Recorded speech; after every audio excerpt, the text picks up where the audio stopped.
Okay,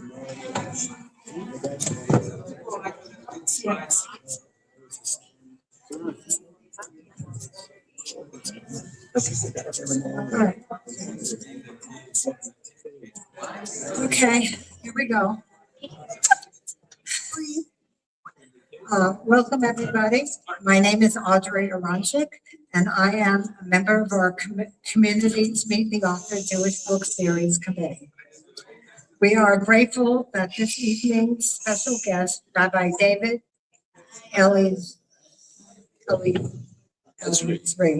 sorry. Don't worry about it. Author of Undaunted, agreed to fly from California to be a part of our series. Thank yous are extended to members of the Meet the Author Jewish Book Series Committee for assisting with the development and implementation of our series. Thank yous also go to our organization partners for being a part of this community series, and to tonight's sponsor, Chabad Chayil, with our dear friend, Rabbi Ckub. It is my hope you will join us at our next event at Aventura Turnberry Jewish Center in Aventura, of course, this Wednesday, March 11th at 2 p.m. in the afternoon, featuring best-selling author Ron Balsam. It is now my pleasure to invite to the microphone Rabbi Ckub to introduce tonight's author. And by the way, Undaunted will be available for purchase at the end of this program.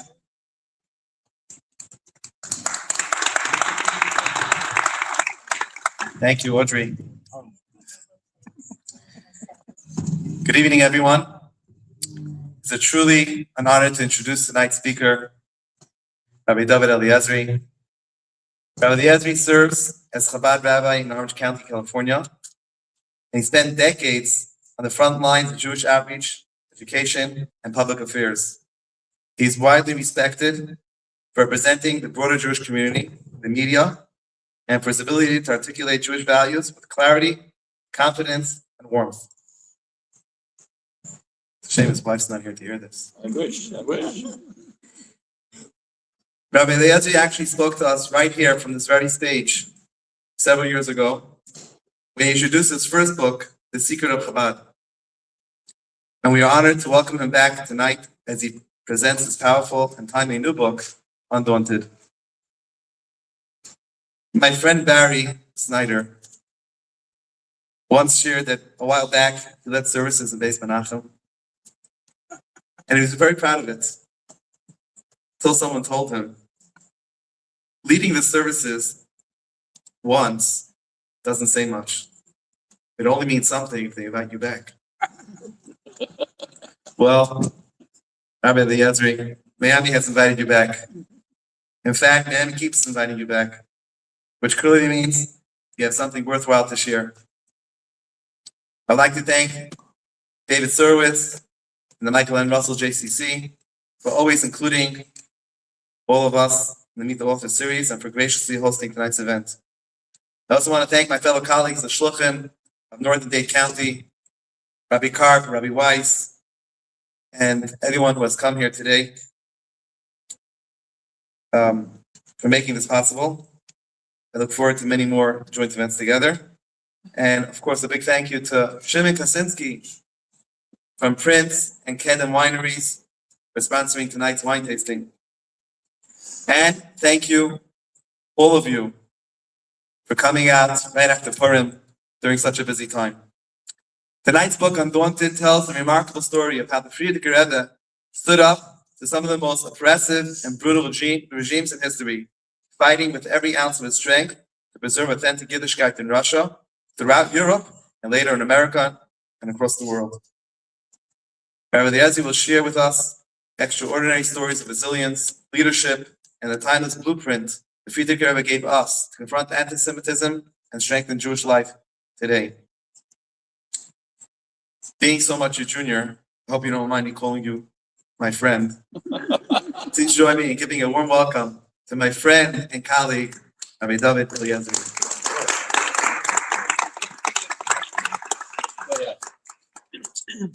So I want to thank you for the warm welcome the second time, Rabbi Ckub and the Shluchim that came here tonight.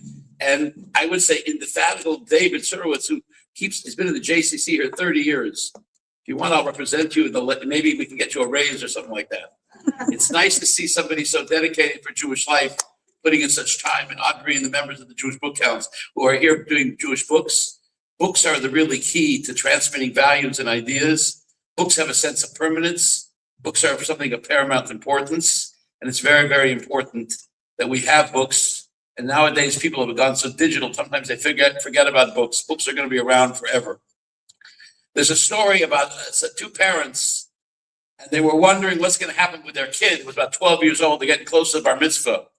And they figured they're going to do a test on the kid as he gets closer to bar mitzvah. And on the dining room table, they put three things: a $100 bill, a chumash, a book of Torah, and a bottle of good whiskey, good whiskey. They figured like this: if he takes the money, he's going to become a businessman. If he takes the book of the chumash, he'll become maybe a Jewish scholar. And if he takes the bottle of booze, they're worried where he's going to end up. Anyway, he walks in the room. He looks at the three. With his right hand, he grabs a $100 bill, puts it in his pocket. With one hand, he grabs a chumash. The second one, he grabs a bottle of good whiskey. His mother turns to the father and says he's going to become a Chabad rabbi. So it's great being here a second time at the JCC.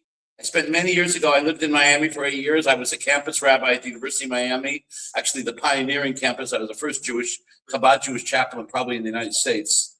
And had many wonderful years here in Miami, but we went on to Florida. Now we understand everybody's moving in the other direction, but that's beside the point.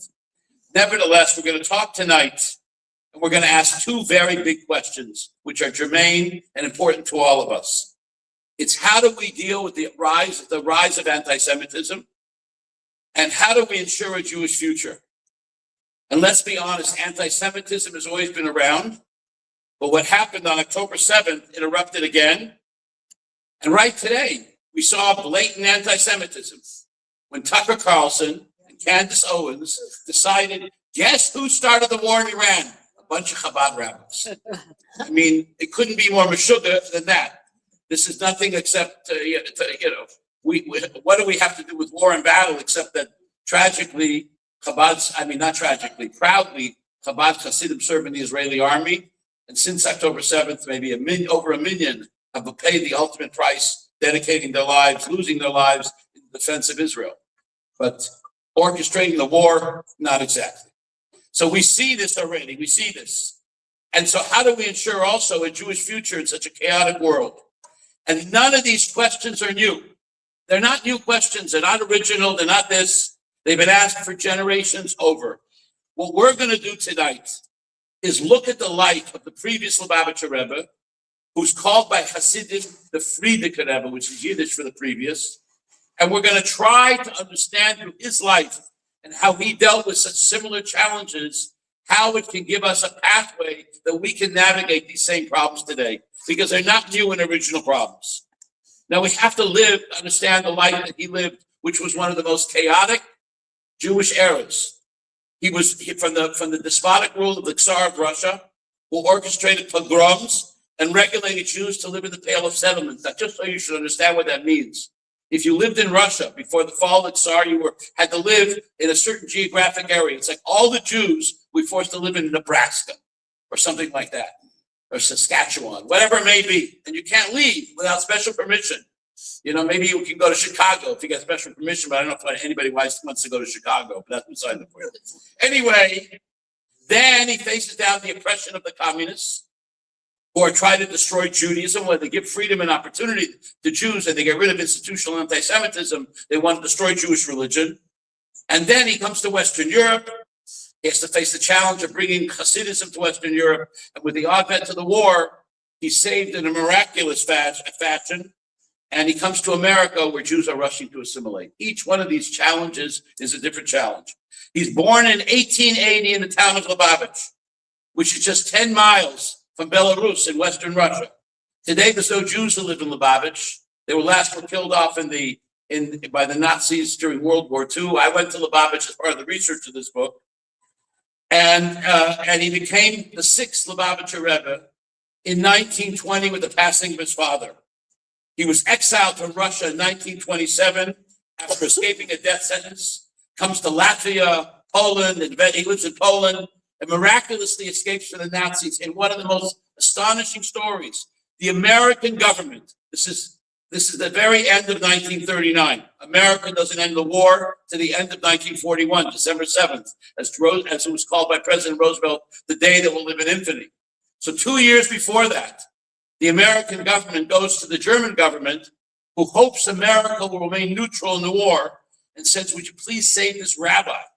And they send a unit of German soldiers to Warsaw to look for him, or the SS is looking for him to kill him. The Wehrmacht is looking for him to save him. They take him out of Warsaw. He goes to Riga and comes to the United States, where he spends the last decade of his life, passing away in 1950, to be succeeded by his son-in-law, his second son-in-law.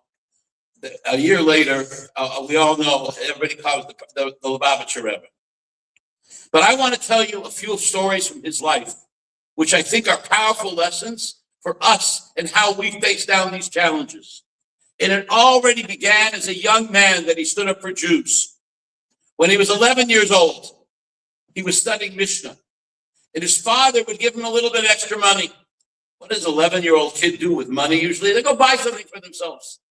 But here was a future Rebbe, the son of a Rebbe, the grandchild of a Rebbe, and he decided to create what's called in Hebrew a gemach, what we would call in modern American lingo a microloan fund, to lend people, the simple people in the town of Lubavitch. Lubavitch was a town with maybe 1,500, 2,000 residents, and it would have a market every couple of weeks, and people would come from all the surrounding towns.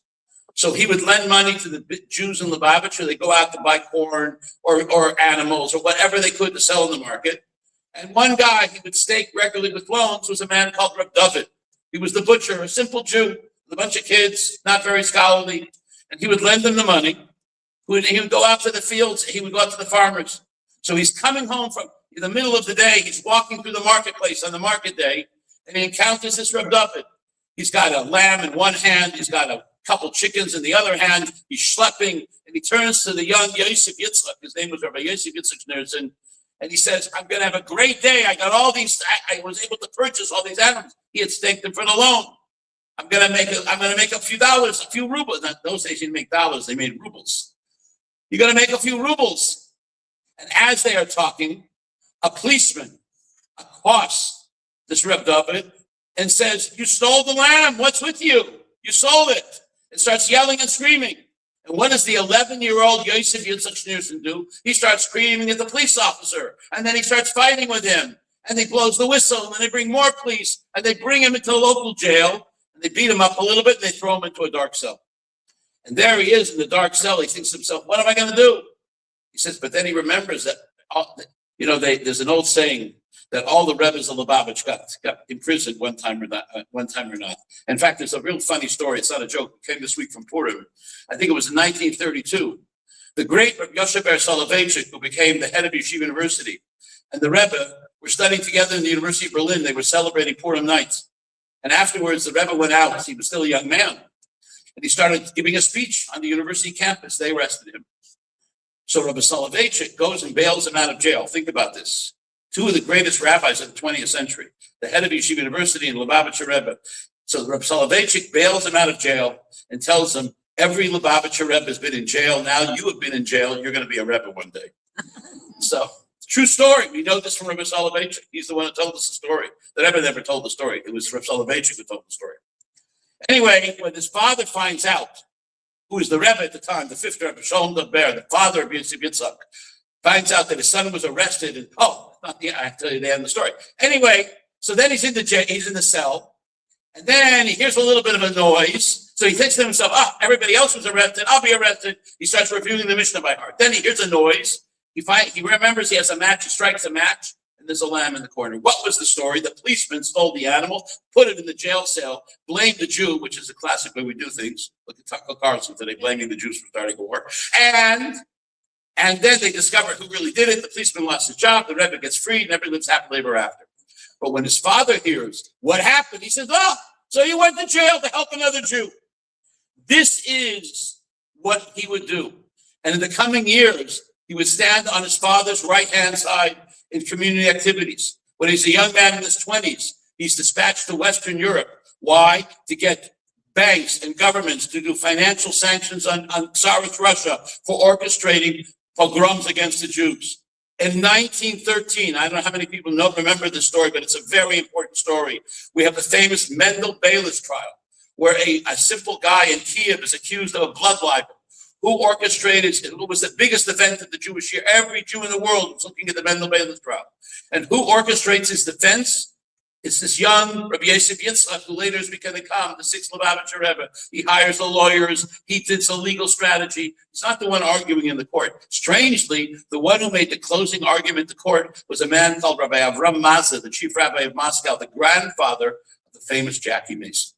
He was the one who made the argument. But who orchestrated the defense? It was Rabbi David Eliezrie, who's still a young man. But his greatest test would come in the years to come. In 1915, his father and the whole family have to leave the town of Lubavitch, which is on the border in Western Russia, because the Germans are invading, and they relocate to a town called Rostov-on-Don in southern Russia. Some of you on Twitter may get Twitter things from Rostov Rabbi. There's a Chabad rabbi in Rostov who's very active on social media. He likes to put out a lot of stuff today. Rostov is far away from the German border. It was far away from the German army. But I want to tell you what happened in 1920, because this is a seminal story. And it happened on the 9th of Adar. That's 5 days before Purim. That's 5 days before Purim, 106 years ago. What happens? His father calls him into his study. The fifth Rebbe calls in his son, who's going to be the future sixth Rebbe. The fifth Rebbe was called the Rebbe Rashab. He calls in his son, and he describes it in his diary about what he saw that night. He said he came into his father's study, the candles are burning, the atmosphere is eerie, he's studying a book of Kabbalah, and the father turns to him, and he says to him like this, Yosef Yitzchak, dark clouds are coming over Russia. We're going into a very difficult period of time of oppression and of challenge, because the communists, they had stopped government-run antisemitism, as I mentioned before, allowing Jews to attend college and have jobs and not just live in the Pale of Settlement. But they had declared war on religion. Is the famous communist statement, religion is the opium of the masses. And in the Jewish community in particular, it was much worse, because who was fighting the Jews? The Jewish communists. And they had set up a Jewish communist organization called the Asphyxia. If there's a Russian here, I may have pronounced that wrong, but that's beside the point. So the Asphyxia, which was the Jewish section of the Communist Party, which believed in communism more than Judaism. They would do court cases against the Cheder, against Jewish schools. They closed synagogues. They oppressed rabbis. They did everything they could do to destroy Judaism. And then, this is the environment which is going on in this period. So a little more freedom is there, but oppression of religion has become so intense, like they've never seen in centuries. And then the fifth Rebbe, the father, turns to the son, and he begins to give him a prophecy. He tells him like this, the Soviet Union, he tells him, the communist-run country will eventually disintegrate, because if a government is going to destroy Judaism, it's eventually going to fall apart. That's what happened to the Tsar. It will take at least 22 years. The father tells the son, it's going to take at least 22 years. Could be longer. 22 years later, in 1942, just as a point of information, Stalin makes much easier the practice of religion in Russia. He reopens the Russian Orthodox Church, and the yeshiva opens in Samarkand in southern Russia. It begins to get much easier to be an observant person, Jew or non-Jew, to be observant 22 years later. It takes more time eventually for the Soviet Union to disintegrate, but we know what happened. There wasn't the revolution, and there wasn't the war. The words of the Rebbe in 1920 to his son was the Soviet Union will disintegrate. He tells him the Asphyxia, the Jewish Communist Party, which is waging the war against Judaism. He said that it'll be dismantled, and its leaders will be exiled or killed. And starting in 1930, Stalin dismantles the Asphyxia. Simon Dimenstein, who learned in the town of Lubavitch, received smicha, ordination from the great Reb Chaim Ozer Gorzinski. He is killed, and other leaders of the Asphyxia are exiled and killed and put into jail. And then he tells them what's going to happen to the three great leaders of communism, Lenin, Trotsky, and Stalin. He tells them like this, and I'm going to say it first in Yiddish, and then I'm going to translate it. Lenin is going to have a strange death. 1924. Google when we leave tonight. Look at the pictures of Lenin's last moments. He has a stroke. He has a heart attack. It's a terrible ending. There's no other better way to describe it in Yiddish than a mishuna, a strange death. Then he tells them that Trotsky, they will exile him and they will kill him. In 1927, he's exiled from Central Russia to Almaty. Afterwards, he's thrown out of Russia. And in 1940, an agent of Stalin comes to Mexico City and he assassinates Trotsky. And Stalin, he tells him, will navigate the leadership of the country. And I'm going to say in Yiddish what he said to him, he'll adorn himself with military rank. And during World War II, Stalin begins to strut around and calls himself a marshal of the Soviet Union. And when Roosevelt and Churchill come, and at the end of the war, and Truman and Churchill after the war, when he comes to meet them for the great summits, he comes in not as a civilian, but as a marshal of the Soviet Union. And then he turns to him after he's told him, what is the destiny of Trotsky? What is the destiny of Lenin? What is the destiny of Stalin? What's going to happen to the Jewish communists? That the Soviet Union will eventually disintegrate? He turns to his son and he says to him in Yiddish, Yosef Yitzchak, to start from Mesirat Nefesh Repoil. Yosef Yitzchak, you're going to have to put your life on the line. And the son begins to cry. He says, why are you crying? It's the month of Adar. Purim is in a few days. Don't be upset. Don't happen. 2 weeks later, a week after all of this, a week later is Purim. The week after the Purim, the father, the Rebbe Rashab, the fifth Rebbe, locks himself in his room. Every time his son walks in, he covers over the papers. And then the week after that, he gets typhus. And 2.5 weeks, a little over 2 weeks after this faithful meeting, he passes away. And when they open the drawer in his study, they find a will, and on top of the will is a letter saying his only son, almost 40 years old, Rabbi Yosef Yitzchak Schneerson, should become the 6th Lubavitch Rebbe. And the question is, what does he do? What does he do now? What does he do at this point? What does he do what does he do at this point? At this point, when he's faced down with this tremendous challenge of how he's going to deal with this terrible problem.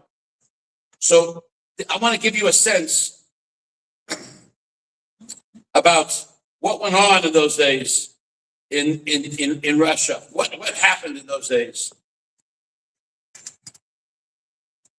So he's faced down with communism is coming in full force. And the question is, what is he going to do to stand up to communism? And Jewish leaders respond 3 ways. What happens? The great rabbis of the great yeshivas, like the Chofetz Chaim, the Navardak, Yisrael Zalman Meltzer, all these great rabbis, they believe there's no future for Judaism in Russia, even though there's 4 million, 5 million Jews in Russia, and they leave Russia. They escape. They figure they have to save their yeshivas, save Jewish scholarship, and save Jewish learning. Other rabbis, other Jewish leaders stay in Russia, but they don't rock the boat. They hunker down. They have a synagogue with 10 old guys davening. The Russian government doesn't care if you teach Talmud to 10 old Jews in Russian. They care if you teach to 10 Jewish children in they don't care if you teach 10 old Russians in Yiddish, but they care if you teach 10 young Jewish children in English. And now the Rebbe is faced with a terrible dilemma. What is he going to do? So number 1, he says he's not leaving. Number 2, he sets up a public committee to represent the Jews of Russia. But in 1924, he takes 9 of his closest Hasidim, and they swear an oath to keep Judaism alive until their last breath, and they'll let their last breath and never tell a soul who they are.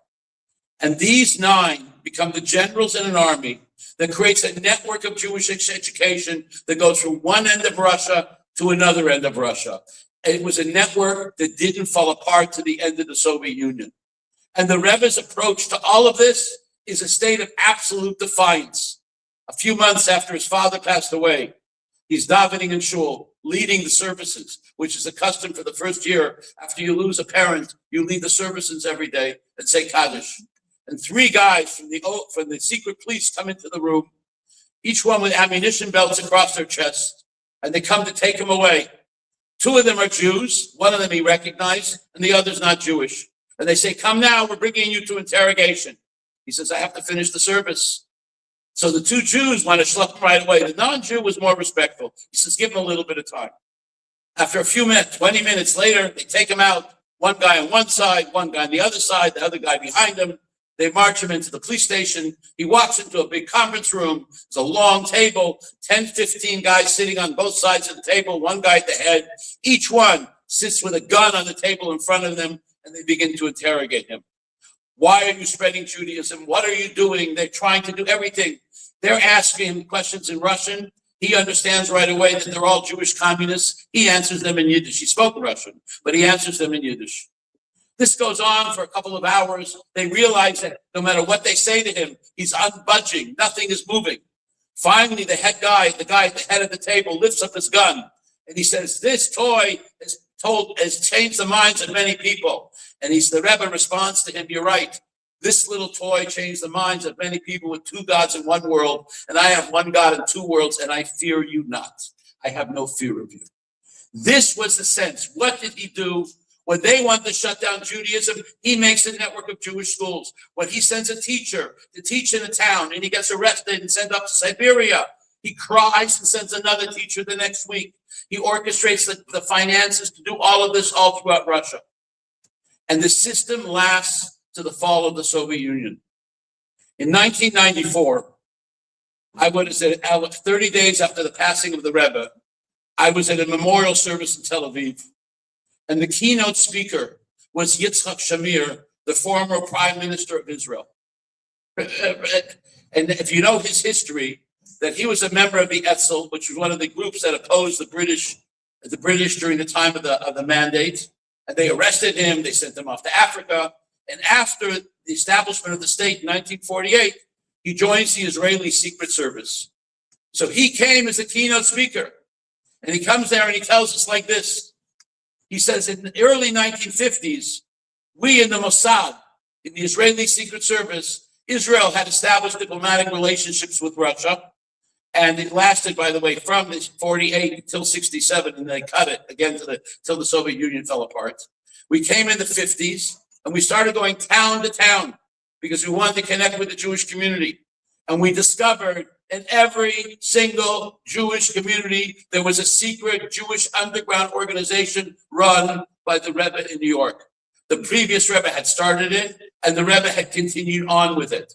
And this is what the Israeli Secret Service is. Much more detail here that I'm not going into today, because the Israeli Secret Service and Chabad created a secret partnership in Russia. We'll leave that I'll write about that in the third book.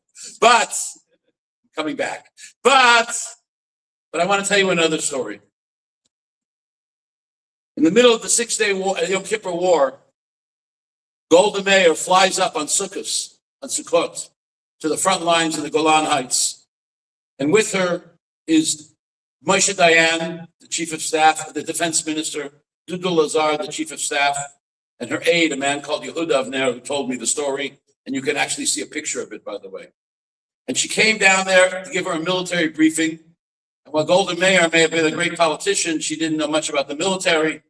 And they had stopped the Syrian invasion. And after they gave her the briefing, she saw a group of soldiers that had built a sukkah, and she went to sit down with the soldiers. And one of the soldiers has said to her, Golda Kedai, is it worth it for us? My father was wounded in 1948. My brother fought in 1967. And here we are again, 1973. And Golda Meir said, I found out it's worth it because I discovered what it means to be a Jew in 1949 in Moscow. She had come as the Israeli ambassador to Russia. And Golda Meir was far from a religious person. There's many of the early Zionist leaders that had a sense of connection to Judaism. Even Ben Gurion, I listened to a speech recently. You can find it on Spotify. He gave it like around 1965 at UCLA in Los Angeles. And somebody asked him, what gives the Jewish people a right to the land of Israel? And he says, because God gave it to us in the Torah. The secular Ben Gurion, that was his answer to a bunch of college students in the 1960s at UCLA. But she was very far from religious observance. Her religion was her socialism and her Zionism. But the first day Rosh Hashanah turns up, and she figures, I'm the ambassador. So she's going to go to shul on Rosh Hashanah. I doubt she went a year before, and I doubt she went the year after, but this is the year she's the ambassador. She turns up in the famous Choral synagogue, the Aventura synagogue in Moscow. I don't know if anybody here has been there. I've been there. The women's section has 2 sections with balconies that stick out like an opera house, 900 seats in the whole place. She comes into the shul, and there's 20, 30 old men davening on the main floor. She gets very depressed. She goes back to her hotel room, and she comes the second day, and there's thousands of Jews screaming, Golda, Golda, Golda. And years later, she told a reporter from an Italian newspaper, Ariana Fallaci, 2 things. That was the only day in my life I thought of becoming religious. And who brought out the Chabad? Who brought out the crowd that day? It was the Chabad underground. It was the underground the Rebbe created in Russia in the 1920s that went through the 30s and the 40s and the 50s and the 60s. It lasted to the to the fall of the Soviet Union. And afterwards, it came out of the woodwork. And if you go to Russia today, and if you go to Ukraine, I was in Russia about 2.5 years ago. I've been in Ukraine twice in the last 2 years. In every city and town, there is a Jewish educational center today run by the followers of the Rebbe who have kept Judaism alive. It came out of the woodwork. It got rebuilt. That secret system lived. But let's be very honest with ourselves. Since October 7th, we've seen a tremendous eruption of anti-Semitism. Would you imagine on that day or a day later, I don't know exactly, a bunch of organizations in Harvard, they put out a statement condemning Israel for the massacre, which was done by a bunch of Hamas terrorists. The honeymoon that we had since the Holocaust has ended, and something is profoundly changed in Jewish life. And I really came to understand this a little about 1.5 years ago.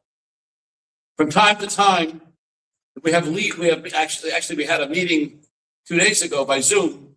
We have meetings of major Jewish organizations, about 15 major organizations done by the Jewish federations in North America. You have the different religious movements there and a few of the major organizations. And once a year we get together, and for some strange reason, I represent Chabad headquarters, even though I live in California. And so you have there the heads of the Reform movement, the Conservative, the Orthodox, Reconstructionists, Hillel, this, that, federations, a bunch of JCCs are also represented there at the table. The head of the National Association of JCCs is there. Anyway, 1.5 years ago, we have a meeting in Manhattan, an all-day meeting, and they brought a writer from The Atlantic called Franklin Foer, who had wrote a book. He wrote an article in The Atlantic magazine, 25 pages long, which on the front page of The Atlantic magazine, they had in bold letters, "Has the golden age of American Judaism come to an end?" And he came to speak about the rise of anti-Semitism in this country. He came to speak about it. They asked him questions and they talked to him. And after a while, I raised my hand and I said, I want to tell you a story and I want to ask you a question. And I told him this story. In 1972, the Rebbe was 70 years old. And the state of Israel turned to its ambassador in Washington, then ambassador in Washington, Yitzhak Rabin, to please travel to Brooklyn and bring greetings on behalf of the state of Israel to the Rebbe on his birthday. Rabin didn't want to go. He was an old kibbutznik. Listen, he was a great general, we have to say, and a great patriot. But religion was not up his sleeve. You know, it wasn't part of his experience. He was very uncomfortable. He didn't really want to go. And he turned to his aide, the same guy that had been with Golda Meir in the Golan Heights in 1973. But then he was in Washington, 1972. Yehud Abner, his friend of mine, who told me the story. And he says, Yehuda, you're religious, come with me. He needed a little bit of emotional support. So they walk into the Rebbe's office. The first thing begins talking about something about Torah, and Rabin zones out. And then they talk about defense. And this is not the main thing I want to get to, but at the end, as they walked out of the room, they had a long conversation about Israeli security. And as they walked out of the room, Rabin turns to his assistant and says, this rabbi knows more about the security of the state of Israel than 120 members of the Knesset. But this is not the main thing I want to tell you. The Rebbe posed a question to Rabin. He asked him, what is the cause? There is a pasuk in the Torah. It says the Jewish people are Am Levado Yishkon. They are a nation that dwells apart. The question is, what causes us to be different? Is it because of our internal values? Or is it because of the anti-Semitism from outside? What defines the uniqueness and differences of Jews? So I told this story to the whole group that's sitting there, the leaders of the American Jewish community, and I said to them this: I always knew that I was different. And I knew the blessing of America was, and I believe that America is the greatest country other than Israel on God's green earth. And I believe America gives us remarkable freedoms, and we as Jews should be proud of Americans, and we should treasure the fact that we live in this country because it's given us a wonderful life. Independent, if you like, this guy president, that guy president, that's irrelevant. The core values of America are good values. And I said to them, I knew I was always different, and America never let me celebrate my difference. I turned to this guy. You went to Harvard, you went to Yale, you taught at Columbia, you wrote a book on Biden, you write for The Atlantic. You thought you had assimilated into American Jewish life. And suddenly, anti-Semitism arises and says to you, you know what? You are a nation that dwells apart. You are different. There's something unique about it. You thought you had finally made it in America because you had been fully assimilated and you had come to the realization that there is some big difference about you. And the room is silent. And he turns to me and he says to me, you're right. You're right. Because we have something unique and different. And when we come into it in a negative way, we think the world is coming apart. But we realize that we have a special mission in this world, that we have something to contribute to the society that transcends ourselves, that our values, we should treasure our values of Judaism. We realize that difference is something to be celebrated. And let me tell you where that just happened in a remarkable way. About 7-8 weeks ago, maybe 10 weeks, about 2 months ago, 3 months ago, I was in Australia. I have a son in Australia. I travel there regularly. And I ended up there about a week and a half after the terrorist attack, maybe 2 weeks. And I was asked to travel from Melbourne, where I was visiting my son, to Sydney to see the community there. And I went to the hospitals, and I went to the Akamas Matseba, the erecting of the memorial for Rabbi Levitin. We had 15 people were killed, including 2 Chabad shluchim. And I went to the memorial. I went over to the widow. I told her I'm there on behalf of all Chabad rabbis around the world. We're here to stand with you. I sat with the families. I sat with the rabbis. I also met with the Premier of New South Wales, Chris Sims. But I want to tell you what happened at Bondi. We all know on the first night of Hanukkah, there was a terrible terrorist attack. And 15 people were killed in a terrible way. But I want to tell you what happened on the last night of Hanukkah. They had a vigil. The first night there were 1,000 people. On the last night there were 20,000 people. There in the audience was the Prime Minister, all of the cabinet, all of the opposition, and the Governor General, the representative of the King. And there were 20,000 people. And network television, the ABC, CBS, NBCs of Australia stopped their regular Sunday night programming. Imagine if network television in America would stop its programming and broadcast a Chabad menorah lighting from someplace in the United States. That's what happened in Australia.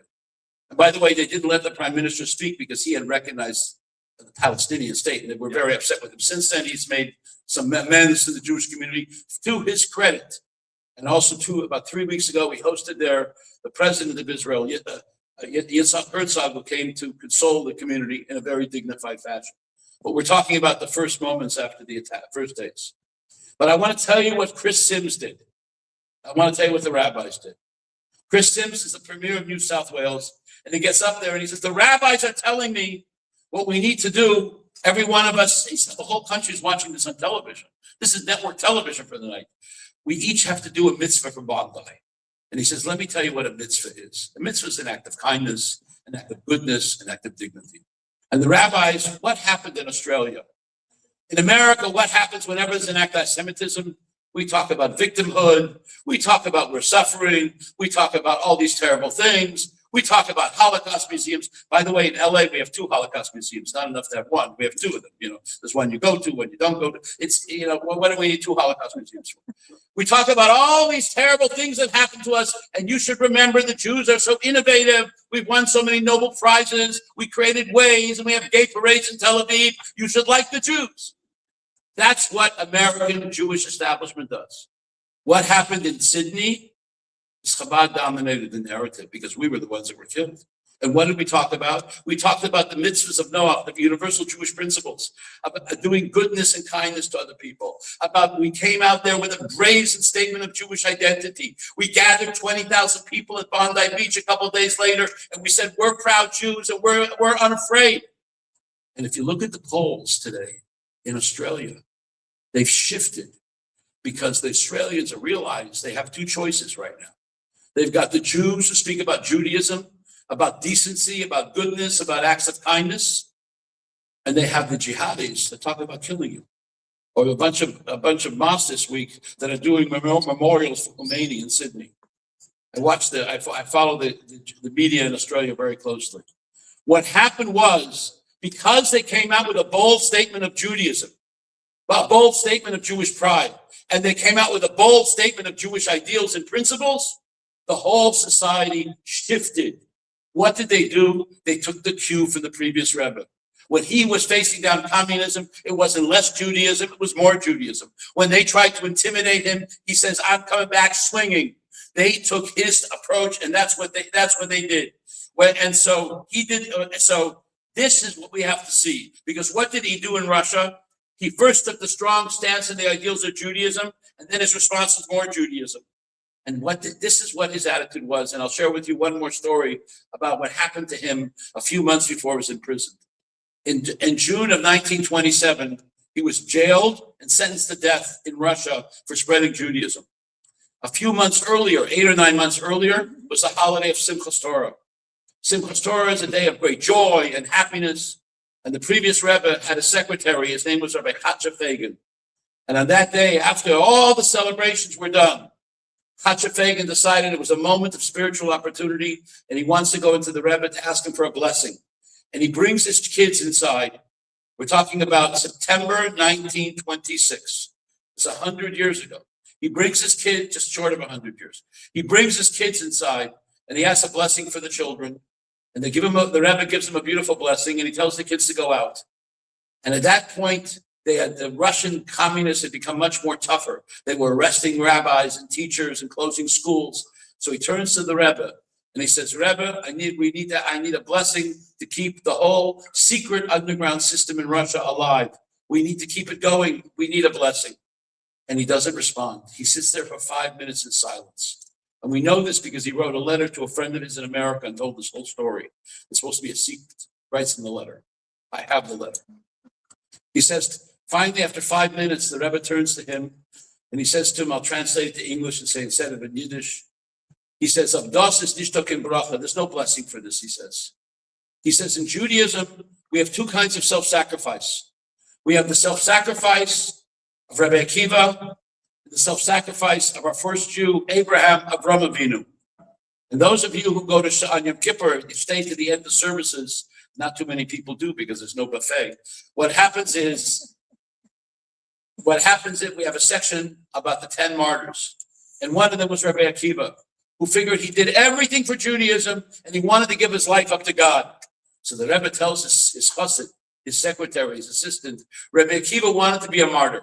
He wanted to give up his life for God. He considered that would be the ultimate thing to do. He says, Abraham, God gave him a mission to spread the idea of monotheism to the world. He was to teach mankind high spiritual values. He was never looking to be a martyr, but he was willing to put his life on his line and do whatever he had to do if that was necessary. He turns to him and he says, I don't want to be Rabbi Akiva. I want to be like Abraham. I'm willing to do whatever I have to do. And if I have to lose my life in the course of doing it, I'm going to do it, but I'm not seeking martyrdom. This is what he did. This was his level of what's his name. And I encountered this idea of standing up for Jewish principles about a little over a year ago. When the war started in Gaza after about 6 months, the Arab activists from CARE, which is really a front organization for anti-Semitism and terrorism and other things like that, decided to go to city councils. I don't know if it happened here in Miami. I guess they'd be a little scared to do it in Miami. There's so many Jews. But in Orange County, where I was, and many other cities around the country, they went and they tried to get city resolutions asking for asking for a ceasefire. So, when I live in Orange County, California, there's 26 cities. So they went from city to city, and I went to a whole bunch of city council meetings. And let me tell you what would happen to the city council meeting. A Jew would get up, and he would get up and say like this: I'm a member of Temple Beth. It's always Temple Beth. I'm a member of Temple Beth, whatever. And if you pass this resolution, I will feel endangered. The next Jew would get up and say, I'm a member of another temple, whatever it was. And if you pass this resolution, the community would put at risk. And everybody talks about their fears and their anxieties. And I couldn't stand it. Anyway, I got up there. This is what I told the members of each city council. I said, guys, this is a joke. Hamas starts a war. Then they want to blame us. Then they want to make a ceasefire because they're losing the war. Let's talk about the charter of Hamas. It has two goals. Number one, the destruction of the state of Israel. And number two, to kill every Jew in the world, including every Jew living in your city. Is that what you're supporting? And then every Jew runs over to me after I make this speech and says, oh, you're the best speaker we have. You spoke so nicely. But what was the difference? We spoke about their evil, not about our insecurities. And we need to stop fighting anti-Semitism, not talking about DEI, and not talking about our sense of victimhood. We need to talk about their intentions. We're fighting a war right now, a miraculous war against Khomeini, about Iranians that wanted to destroy death to America and death to Israel. The truth has been fighting a war against Israel, against the United States for 40 some odd years. Finally, somebody's doing something about it. We need to realize that at times we are fighting evil. And what we have to do is what the Rebbe did, the previous Rebbe did. He didn't make less Judaism, he made more. He didn't run away and say, please, I'm upset, don't bother me. No, he stood up with pride. And we should realize that our battle is so much easier. Why? For one simple reason. The KGB is not sitting in the parking lot. In Russia, when he was doing what he did, if he had a meeting like this, quite chances are they found out you came to the Jewish book club in Moscow or in St. Petersburg or whatever city, or in Kharkiv or Kiev or whatever it was, you would spend a lot of time reading books in a nice prison camp. That's what would happen to you.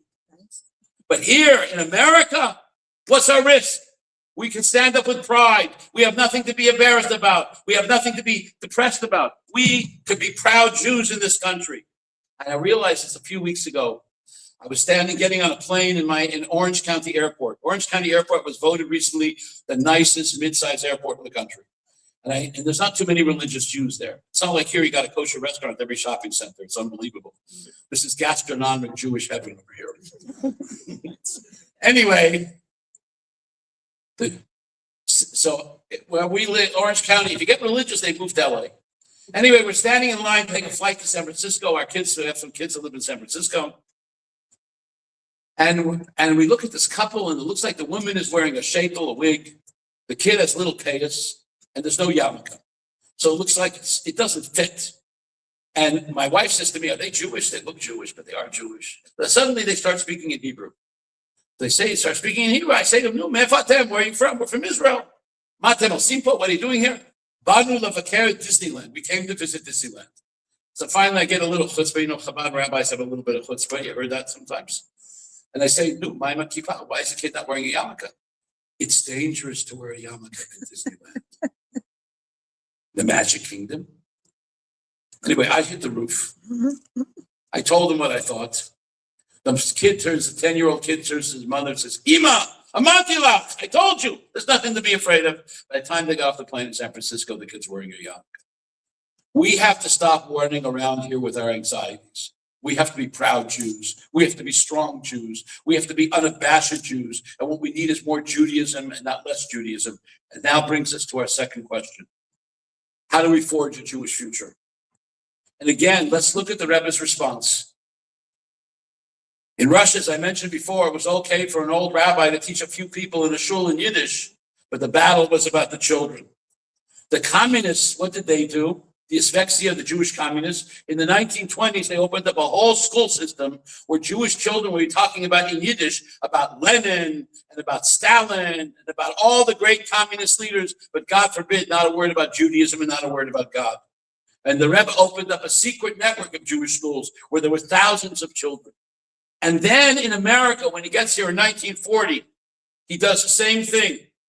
He, as I mentioned before, he was saved here in an amazing way. And in the middle of the war, March of 1940, he's wheeled off the gangway in a ship in New York, in New York Harbor, and there's hundreds and hundreds of people are there, maybe 1,000 people there to welcome him, because he was the first major rabbi from Europe that had been saved from the Nazi inferno.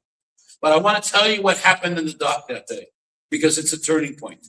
As he's wheeled down to the bottom of the gangway, he's in a wheelchair. He's not well. He has MS. He has difficulty speaking. He has very few, today we think Chabad, you walk around here, every 3 miles is another gigantic Chabad building. Rabbi Ckub is building a magnificent structure. By the way, if anybody wants to donate to him, he'll be glad to meet with you after the program. But seriously speaking, what's going on here is unbelievable. Chabad had maybe 100 Hasidim in America. A lot of people with a nostalgic connection, but nobody, not hardcore Hasidim, they didn't exist. And he gets off the boat, he comes to the bottom of the gangway, and traditional Judaism in that point was a free fall. The great Jewish sociologist, Marshall Sklar of the time, said Orthodox Judaism was a case study in institutional decay. The few old Jews that were staying religious in Brooklyn and the kids, especially after the war, are all moving to the suburbs. The Rebbe gets rolled off the boat and comes to the bottom of the gangway, and a reporter walks over to him. And he says, Rebbe, why did the Rebbe come to America? And he says to him, I came to America. It's all in Yiddish. I'm just translating it. He says, I came to America to make America a place of Torah. If you before the war, wanted to study Torah, you wanted to go to a good yeshiva, you didn't go. There was nothing. In New York, there were a couple of yeshivas, wonderful yeshivas like Torah B'das and the Chaim Berlin and Yeshiva University. But there was the real centers of Jewish learning were in Poland. That's where you went. Was in Israel, maybe some, but Eretz Israel. But the center of Jewish scholarship in America, Jewish scholarship on a high level, didn't exist. 1 or 2 yeshivas, maybe 100 students studying in yeshivas on a high level basis. So he says, I came to America to make it a place of Torah. And the reporter looks at him and he says, his hair will grow on my arm before that happens. And the Rebbe pushes himself up to the wheelchair and says the famous words, America is nicht anders. America is nicht anders. America is not different. Judaism will flourish with here in the country. He came here to challenge the mindset of American Jews, who said, based on the idea of individualism in this country, and we shouldn't have to be so religious, and we got to assimilate into American society. He came here and he said, you know what? Judaism will flourish in this country just like it flourished in Europe. There was a yeshiva student on the dock that day. His name was Herschel Fogelman. He was later on, the Rebbe sent him to Worcester, Massachusetts to make a school. And he was a student of the Yeshiva Torah B'das, which we call the Mother Yeshiva of America, the most important yeshiva, the first significant yeshiva in this country. And he described to me the feeling. He said the few religious Jews in the country at that time, or young people who went to yeshiva, you could count them on a few hands. He said, we all saw everybody saw the old Westerns, they have the wagon train on the prairie and it circles itself around. And you have the Indians running around, screaming and yelling, they're shooting arrows and they're shooting guns and they're trying to kill the poor pioneers. He said, we felt like the pioneers on the prairie surrounded by the Indians. And the Rebbe came like the U.S. cavalry. And he didn't want to just chase off the Indians. He wanted to conquer the whole continent. He came here to change American Jewry. Who makes the first networks of Jewish day schools in America? There were individual schools, but the first network of Jewish day schools, he makes it in the 1940s. He makes Ckubs for kids and all kinds of educational programs. He realized something. You can't build Judaism just on remembering the Holocaust. It would be good if I did play basketball in the JCC or playing basketball in the JCC. It's good to play basketball in the JCC, but you got to learn Judaism. We have a famous statement, Torah lo b'Yerushalayim. You can inherit good looks, you can inherit money, but you can't inherit Torah. You have to claim it for yourself. And he realized that the key for Judaism, the key for the future of Judaism in this country was there has to be Jewish education. So the answer about how do we forge a Jewish future, it's one thing. We don't need museums, we need Jewish schools. We need Jewish education at every level. What he understood in Russia, when he faced down the communists, when he faced down to a point that they sentenced him to death and sent him off to prison, eventually he was saved by the intervention of world Jewry. Or what he understood here in America, because Jewish education was not popular in the 1940s, that only by having Jews educated by their own religion will they understand it, value it, and continue with it. The key to the Jewish future is Jewish education. So we can ask ourselves a question. Can we make a difference? Can we do something about all of this? We came here tonight, you buy a book, you go home, you have you have a little bit of wine, you have a little bit of cheese, you had a good time. Kevin makes very good wines. But the question is, what can we do about it? And I learned something a couple of years ago, which turned to me, it became a lesson seared in my soul. I was a yeshiva boy in the early 70s in Israel, and Purim rolled around. And the Rebbe in New York wanted us to go visit the soldiers on the front lines. It's not like now that everybody has a cell phone and you can call DoorDash. You know, it wasn't that, there was different times today. And the soldiers were very isolated. And I signed up to go to the Golan Heights. Nowadays, if you want to drive in the middle of the country, the Golan Heights, it's freeways almost the whole way. In those days, it was all 2-lane roads. So we got on the buses at midnight, and we drove the whole night, and we arrived in the Golan Heights about 6:30, 7 o'clock in the morning. There was a whole bunch of yeshiva kids and this one old Russian Jew with a Russian casquette hat. Who was he? He was one of these Hasidim that had been in the Rebbe's underground in Russia. He had been a teacher. He had been sent off to Siberia. So we got it. They took us. They divided us into groups. And the old Russian Jew goes with our group, a bunch of young boys. And we turned to him. He says, "Why did you come?" And come on, everybody else older stayed home. It was the yeshiva students, about 18, 19-year-old kids, 20-year-old kids, and this one old Chassid. And he said to me, he says, "If I'm the Rebbe's soldat, I'm the Rebbe's soldier. He wants people to visit the soldiers. I'm going to go visit the soldiers." He had been in Siberia. He had been in the Jewish underground. He's going to visit the soldiers. So good. We get in the truck. We get this pickup truck. We start driving from base to base. We go to the first base. We sing. We dance. About 10, 11 o'clock, we get to a larger base. And we break out the mashka, the booze. We break out the hamantash and the food. We're singing. We're dancing. The soldiers are happy to have visitors. I'm putting on fill-in with an officer. Suddenly, this was a period of time. You have to know the period between the 6-day Yom Kippur War, and there was what was going on at that time was something called in Hebrew Mechamet Atashah, the War of Attrition, which would be that they fought for 2 weeks, they calmed down for 2 weeks. Well, the Syrians looked at the calendar and said, "Hi, today's Purim. We have to make things lively."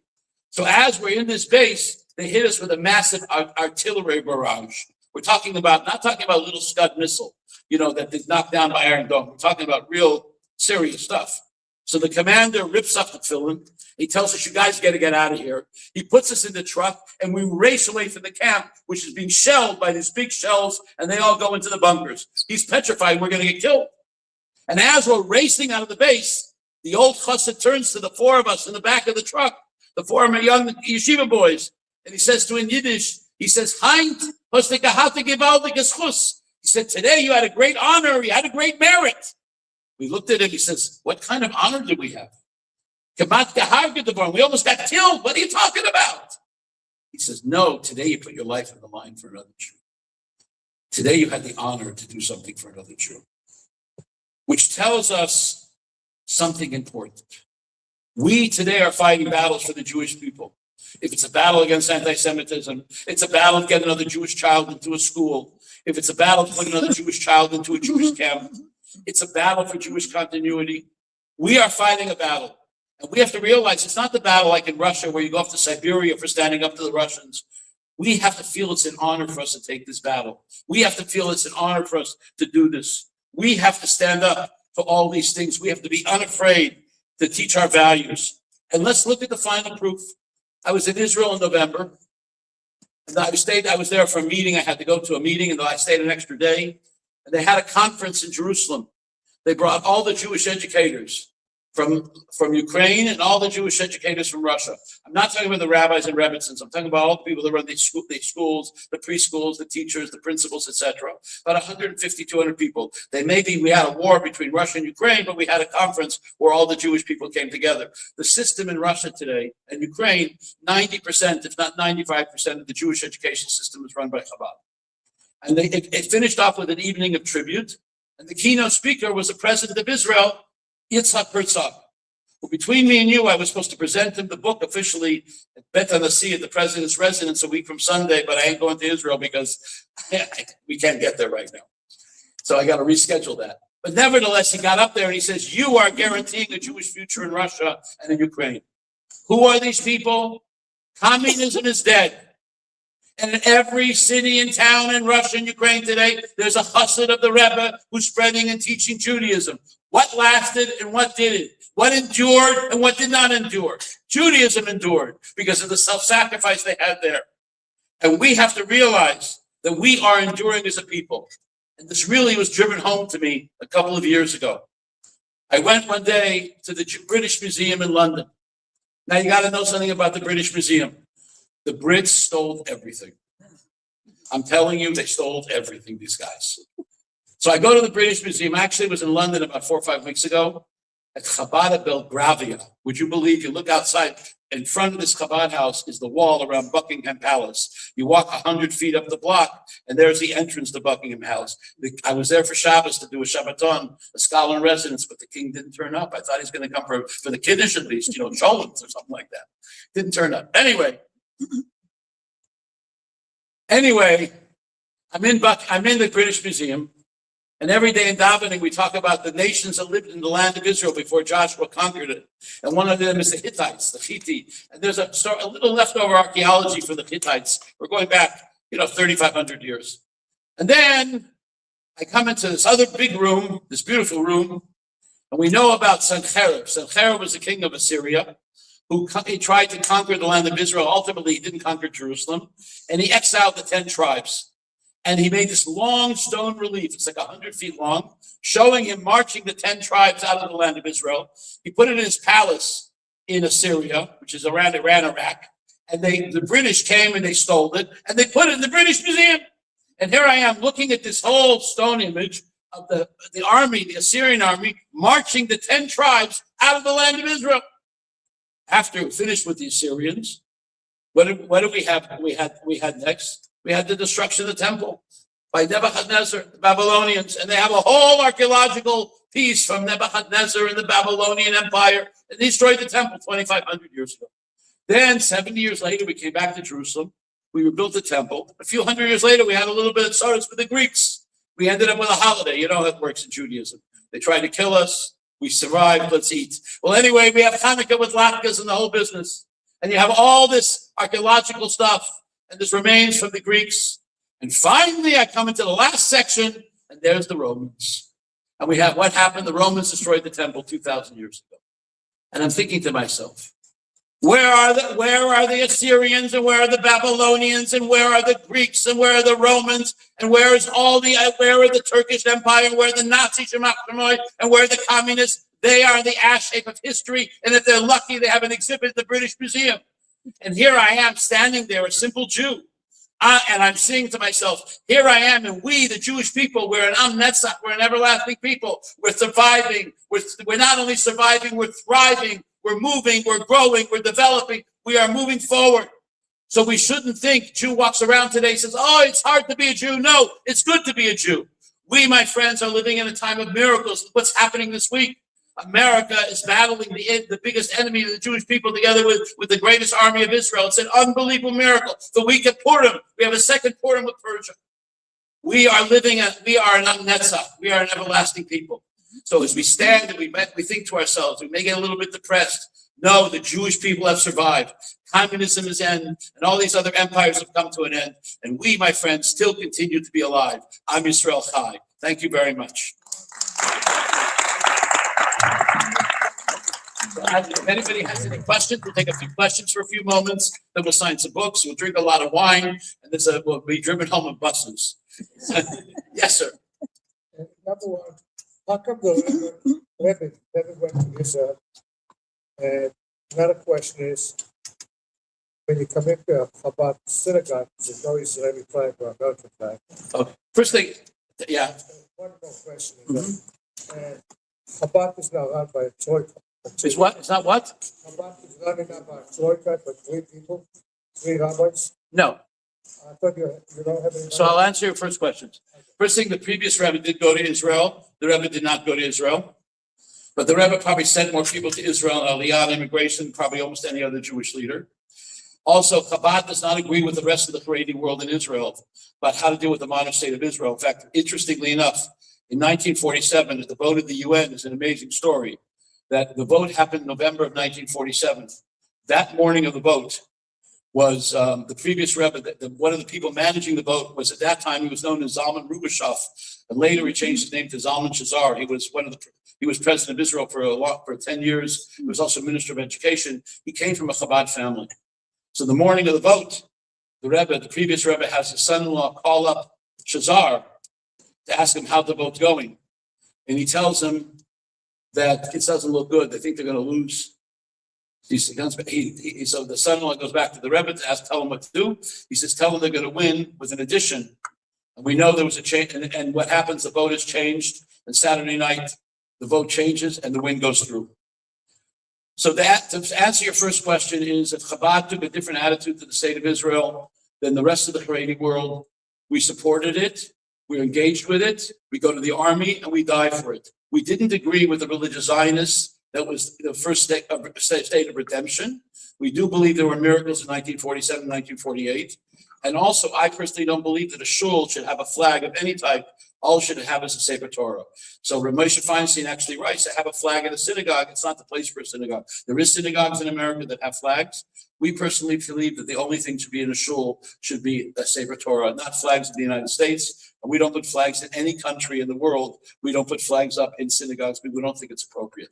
But the difference between us and the rest of the Haredi world is we support the country, we're engaged in the country, we're part of the society, and one other thing, we have no political party in Israel. We vote in the election as individuals, and we don't endorse anybody for office. The Rebbe, just to finish one point, never traveled in the 40-some-odd years of his leadership anywhere. He stayed here. He met with 6 or 7 Israeli prime ministers and 5 or 6 of the presidents, and the meetings were not the meetings like other rabbis, please give money to my yeshiva. It was like the conversations with Rabin, like I told about. There were many other similar conversations, which was to give them a stronger sense of Jewish identity and what could he do to help with Israeli security. So we've taken a very strong position about Israel, different than the rest of the Haredi world, which brings us in conflict with the Haredi world because we don't agree with their insularity and separation. And tragically, we've lost since October 7th, a whole group of Chabad soldiers. And there's so many young people from Chabad going to the army that at the recent convention of women Rebbitzins in New York, they had a special session for women who are Rebbitzins around the world whose children go to volunteer in the Israeli army. So we've taken a different position, a middle ground about how to deal with the state of Israel. I didn't insinuate that I didn't mean to insinuate that you're not supporting Israel. We are supporting Israel. You are. I said, however, why didn't he go to Israel? That's what. Why don't we go to Israel? Why didn't he go? Go to Israel? What? Why didn't he go to The them? Rebbe didn't go to Israel because I don't think a general leaves the front lines. He wasn't against going to Israel. He traveled nowhere. The previous Rebbe went to Israel because in Russia he could not pray at the graves of the holy and he wanted to go pray at the graves of tzaddikim. He went in 1929. The Rebbe never went anywhere in 42 years. He never traveled anywhere. He never went. And he said there's an opinion in Jewish law that if you go to Israel, you can't leave. And he didn't go for that reason. But I don't think the going is what's important. He showed a phenomenal amount of support for the state of Israel. And I want to tell you the most amazing statistic. Listen to this statistic. The Jewish Federations of North America just did a study about 6 months ago about the changes in Jewry since October 7th. And there's 2 astonishing statistics about Chabad. Number 1, that the primary place that Jews are re-engaging with, Jews who are coming out of the woodwork and want to connect to Judaism now, is Chabad. That's number 1. Number 2, according to this study, 31% of Jews who go to Reform consider themselves Zionists. 55% of Jews who go to conservative, 65% who go to Orthodox and 81% to go to Chabad. It turns out that Chabad is building more support for the state of Israel. And I sat with a group of Jewish leaders when the study was revealed, and I said to them like this: what's the difference between us and you? You're speaking about Balfour and Herzl, and we're teaching them about the spiritual connection to Jews to the land of Israel, and that's why they want to support the state of Israel. So the biggest incubator to support for Israel today in American Jewry is us, because we're doing the job better than anybody else. And the statistic says we're the ones creating more people supporting Israel than anybody else. Next question. Nobody else questions? Yes. The refugee, like Nathan Sharansky, or did they also go to those underground school or? Natan did not. I know Natan quite well. Natan did not. But Yuri Edelstein, what's his name? He was the speaker of the Knesset. Yudel Edelstein was connected to that underground. Natan had a different. Natan did not know Chabad well in Russia. He had his own path. And it seems like he learned. But many others did. Yudel Edelstein writes about, he was the speaker of the Knesset. He writes about how his connection to Judaism was through that underground in Moscow. But I don't think Natan in particular was connected to the underground in Russia. That's my experience. That's my experience from. I know him because I'm on the board of the Jewish Agency, and he was the head of the Jewish Agency. So I used to see him every couple of months. But I don't think he was connected to the underground in Russia. But others were. Did he learn Hebrew while he was in Russia? Yes, he did. So by what? There was other people taught Hebrew. Not everybody was. That system was not in every little town. He met some people who taught him Hebrew. But I don't think Natan in particular had the connection. Yudel Edelstein, who was the speaker of the Knesset, he actually spoke that his identity was built by the Chabad rabbis in Moscow. So different people had different paths. It's a big country, Russia. Not everybody's going to meet everybody. And plus, when you operate in secret, it's a very different ballgame. Any other questions? Okay, so thank you very, very much. We'll sign some books, we'll drink some wine, we'll eat some cake and cheese. Thank you so much.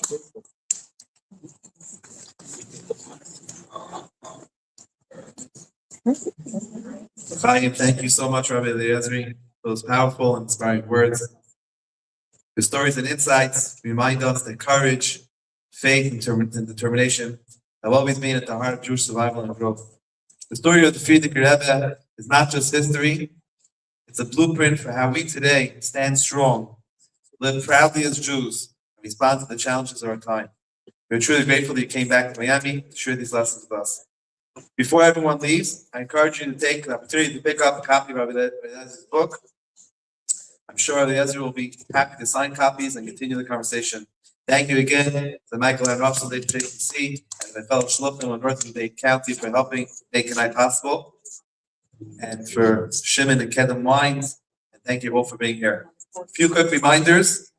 Passover is coming up, and you can always count on your local Chabad to join us, one of the Seders. If you're not sure which Chabad is closest to you, just ask Tucker Carlson, Imam Shemai. He's lost his marbles. Look, seriously, you can speak to any of us here or Google Chabad near me. Also, the Rebbe would encourage everyone to have shmur matzah at least for the Seder. That means that everyone here, not just if you're a shliach, but everyone here can be an ambassador and make sure their coworkers, neighbors, and friends all have shmur matzah, at least for the Seder. If anyone here needs help sourcing shmur matzah, speak to any of us. I'm happy to help. L'chaim.